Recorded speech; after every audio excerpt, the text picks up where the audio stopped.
Hello everyone. In this video, I'll discuss about the price elasticity of demand. As we already know that whenever price increases for any product, there would be decrease in the quantity demanded. Now this concept will exactly tell me that what is the percentage change in quantity demanded due to any percentage change in price. For instance, I have increased price of the product by 5%.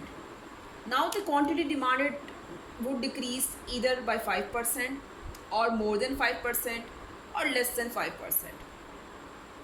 So it gives me actually in numbers that if suppose I'm going to increase my price from 20 to 30 rupees, what will be the exact change in the quantity demanded. So this will give me the different types of elasticity which we can have for the product. Now let's talk about the different types of elasticity of demand, and we will start with the first case, that is elastic demand. Now what happens in the elastic demand that whenever there is minor change in the price, there will be major change in the demand. So if I increase the price by 2%, there will be more than 2%, either 4%, 5%, 6% decrease in demand. And I have to make this curve flatter to show this more change in the demand due to minor change in the price. So let's talk about the example of this type of elastic demand. It is applicable for the products, those are luxury products.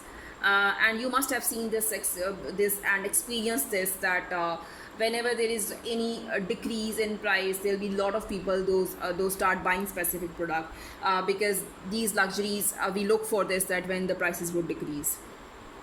So in case of this type of product which has elastic demand, producers, they must decrease the price to increase total revenue.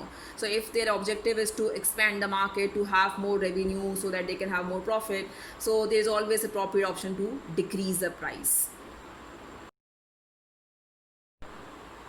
Let's talk about the second case, that is inelastic demand. Inelastic demand curve shows actually that there's a major change in price and there's a minor change in demand. So if I increase my price by 5%, there would be a possibility of 3% decrease in the quantity demanded or 2% decrease in the quantity demanded. And the demand curve has to be steeper to show the inelastic demand curve. And now this curve is applicable for the necessities. Those are necessity for our survival. We cannot live without that. So we have to buy those products no matter what the price is. So whenever producers increase the price, there would be people, those would keep on buying those products. There will be very few people, those would switch to other options, other alternatives might be available in the market. So in this case, the producers, it's more appropriate to increase the price to increase revenue, because there will be very few people leaving the product, but you will get more increase in the revenue by this increase in price. Now let's talk about the unitary elastic. Now in this case, if you can see also from the graph, then when price is increased by any percentage, there will be exact same change in the demand. So producers can easily see that if they increase the price by 5%, there will be 5% decrease in the quantity demanded, and they can see the revenue where it would stay the same, because the same increase you have in the price, there will be same decrease in the demand. So your revenue will be constant. Now let's talk about the two extreme cases we have, that is perfectly inelastic and perfectly elastic demand curve. In case of perfectly inelastic, it means whenever there is any change in the price, there would be no change in the quantity demanded. And in case of perfectly elastic, it is applicable in case of perfect competition, that there is a price which is decided by the demand and supply intersection, and the same price is charged by all the producers, and whatever quantity they want to bring into the market, they are able to bring, and the consumers are demanding, but the price is same. Let's talk about the factors those affect elasticity.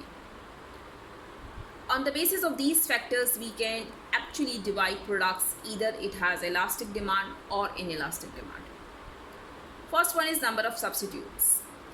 If there is any product which has many substitutes available in the market, there is a chance that people can switch to many other options available in the market.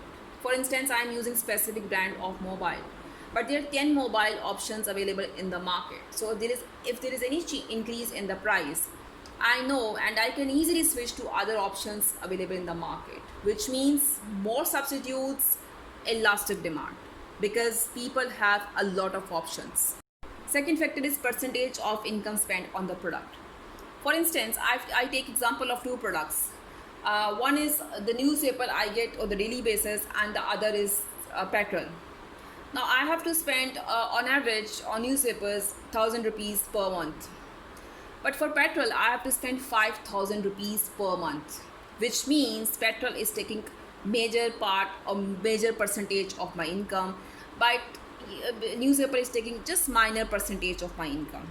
So if there is any increase in the price of newspaper, it would not affect me much. I'll keep on buying that newspaper. So it means the demand will be inelastic because it is taking small percentage of my income. But petrol is taking a big percentage of my income. So if there is any increase in price of petrol, I'll stop consuming, or I'll be more careful while using my car. So it means its demand will be elastic. So it all depends at what percentage of income is taken by the specific product.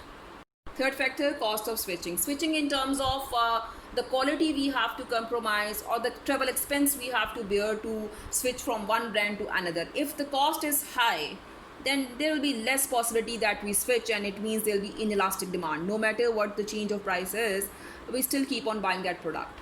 But if the cost is low, I'll think about changing that specific brand of the product, and I'll think about switching to other options, which means I will have elastic demand. Now the brand loyalty. Brand loyalty is when there are so many options available in the market, but your customers are still buying your product. That is their brand loyalty. So if I'm loyal to specific brand, it means my elasticity for that product will be inelastic. Why? Because whatever change is in the price, but I'll still keep on buying that product or brand because I am loyal to them. I am satisfied with their quality, with their price, or whatever the reason is.